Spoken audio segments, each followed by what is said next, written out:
Thank you for joining me, Kevin. First of all, I wanted to get into some of the comments Eddie Hearn has made in the media, more to the fact that he's been looking at fights after Joseph Parker, talking about the likes of Jarrell Miller and things like that. Do you see that as being a little bit disrespectful to yourself and Joseph Parker? Well, I don't know. I don't think Anthony Joshua or his team are looking past Joseph Parker, that's for sure. Because they know that this is their hardest ever fight and the biggest challenge that's been in front of them. Look, Eddie is the promoter. He needs to be, he needs to have a plan in place for looking ahead. But I mean, I tell you what, he should be concentrating on more. That when Joseph Parker beats Anthony Joshua, there will be another fight this year. Is there a rematch clause in this fight, or 100%? Yes. Okay, brilliant. Okay, great to clear that up. Was that at all a sticking point in negotiations when getting this fight over the line? No, mate, because the upside for us in the rematch is far greater. So it was easy to put that into the negotiations for the contract. Okay, and brilliant. And talking about your promoter, David Higgins, he came on he came a bit of a meme in the UK. A lot of people don't know that much about Duco events, apart from obviously you and me have spoke about it loads of times, and sort of hardcore boxing fans know you guys can be quite wily. The fact that you've got two world champions. So when all this was going on and people sort of taking the mick out of your team in our country, what were you quite confident still in David Higgins and what he was doing? Because in the end, he got the result you wanted in terms of negotiating. Look, 100%. David Higgins did an outstanding job with the negotiations, and it was a team event. There was a few of us involved in the day-to-day dealings of this, but David is our promoter and he was our voice, and Dave, he copped a lot of flack, especially by the British boxing fans. But David did a tremendous job, and I think when you look at the final result with the contract that we have with Eddie Hearn and Anthony Joshua, David Higgins is to be complimented. Yeah, brilliant. Well, how is camp going? How are you getting on? It's the usual question, but everything okay with Joe and everything out in Las Vegas? Mate, we've been very, very fortunate that we've had some incredible weather out here the last couple of 3 weeks. We've had nearly record temperatures for our winter. Yeah, wish I could say the same. Which has really pleased Joe with the training. It's a little cooler this week, but still nowhere near as cool as what Anthony Joshua is training in the UK at the moment. Yeah. Look, we're having a very solid training camp, and we need to. Joe has a lot of focus. He is on point with all aspects of this training camp. He knows that this is the biggest challenge of his career. He knows that this is a fight where the stakes are at its greatest. And he's showing me his best work in camp. And right at the moment, we're very relaxed, and we're both liking what we're seeing in our training camp. 5.5 weeks to go, we are very much on point. Yeah. So, what did you guys start properly? So about 3 weeks ago, 3.5 weeks ago. We started training the night we got back from the UK. Oh, okay. All right. We arrived in, I think, at 4 o'clock. We're in the gym. He was in the gym at about 5:30 that night, and our plan was to hit the ground running, and we have. Yeah. How obviously you guys have been in the UK quite a lot recently. How are you guys finding the reception from the media and the boxing fans when you come here? Mate, we love it, and we've had some very solid media presence here already this camp. We had Sky UK News doing live feeds for a couple of days last week, Monday and Tuesday. We had them with us all day, and we've got the Sky UK boxing team with us Sunday, Monday, Tuesday. Oh, brilliant! So we've got, and that's great. I'm doing a lot of calls with various UK media outlets. We've got the BBC coming. We've had the Daily Mirror here. Oh wow! There's a lot of interest. Can you talk to us about any sort of sparring partners you've had in, or is that all? Mate, you and I've been talking together for a few years now, and I'm not one to talk about who I have in camp sparring. We have Fair play, mate. 3 guys in camp at the moment. I've had guys coming and going. I've got another new guy coming in next week. What I can tell you is, we're sparring this morning. In fact, when I get off the phone with you while we're leaving for the gym, we're doing 10 rounds today.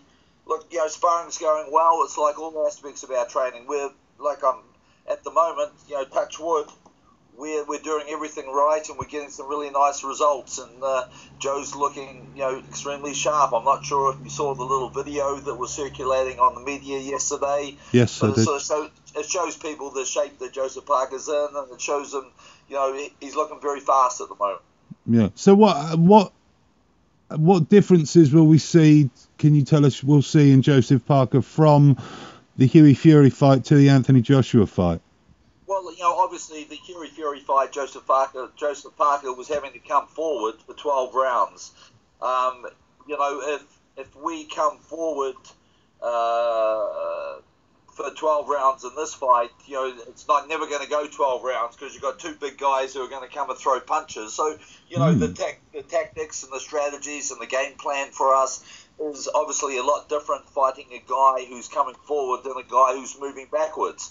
Anthony Joshua also has very, very good power. He is a big, strong, physical specimen, and that is to be respected. So, it's very important for us that we're very fast in this fight, that we're very mobile, that we don't make mistakes with our defense. And these are all things that, I think in that last fight with Fury, you could see, Joe couldn't be hurt by Hughie Fury, and some of his combinations in the fight were because he had no respect for Hughie's power. I think it'll be totally the opposite with Anthony Joshua. Yeah, I couldn't agree more. Eddie Hearn was actually saying the same thing, and many other boxing writers, etc., are sort of going the same way. Myself included. I see the New Zealand press seem to be quite behind you. You seem to be a bit of a unit out there. There was a story in the Stuff NZ, sort of backing you guys up, which brought up the Eddie Hearn was looking past Joseph Parker. We have spoke before that it would take the New Zealand media some time to catch up with the ins and outs of boxing. It seems that you guys are getting along a bit more. Well, yeah, I don't know what you mean by that. We've had the last 5 years, we've had tremendous support from the media in New Zealand, and they've been along for this ride. They saw Joe develop. They saw him improve fight by fight. They saw him collect belts. They saw him win the world title, and now they see him in one of the biggest fights in the boxing world this year. Of course they're behind us. Of course they're supporting us. There are stories in the New Zealand papers and television nearly every single day. It's relentless. It's relentless. They cannot get enough of Joseph Parker. Yeah. This is a big fight, and we have a New Zealander in it, and it doesn't happen very often. One, that we get a unification fight in the heavyweight division, but secondly, that we get a New Zealander in a fight of this magnitude. So, the country is behind Joe. We have enormous support, and we also have a great following by the media. Brilliant. One tiny thing we'll end on, Kevin, and I'll let you go. It's quite interesting. I was out in Riga recently in Latvia to see Maris Bradis, and there seemed to be although he lost his fight, there seemed to be a same sort of feeling around what I get about Joseph Parker. The whole country's behind him, and it does seem to be a big moment for smaller nations. They seem to be getting more and more world champions. Well, look, let's remember this. When the last time that New Zealand were involved in a fight of this size, it was when David Tua fought Lennox Lewis back in November 2000. When that fight went to air in New Zealand, half the population in New Zealand stopped and watched it. It was the highest-ranked television event ever in the history of our country. It has been since surpassed once when the All Blacks won the Rugby World Cup final. Yeah. So we know that this is an event that is going to be highly watched. It's an event that's being supported and followed by the country. And that's why, Joe's taking this fight very, very seriously. He realizes that this has big implications in his legacy and his place in boxing history. So, this is a serious fight, and a fight that we're taking very, very seriously. Brilliant. Well, I wish you all the best for your camp and the fight. I can't wait. I think it's going to be a real good fight.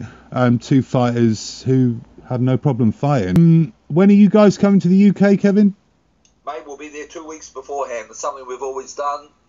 It works good for our team, and we'll be rolling in on the Saturday, 2 weeks before the 31st. Oh, brilliant. Well, all the best in the lead up to that. Mate, I'll let you go. We've been 11 minutes. Thank you so much, Kevin. I really appreciate it, as always, mate.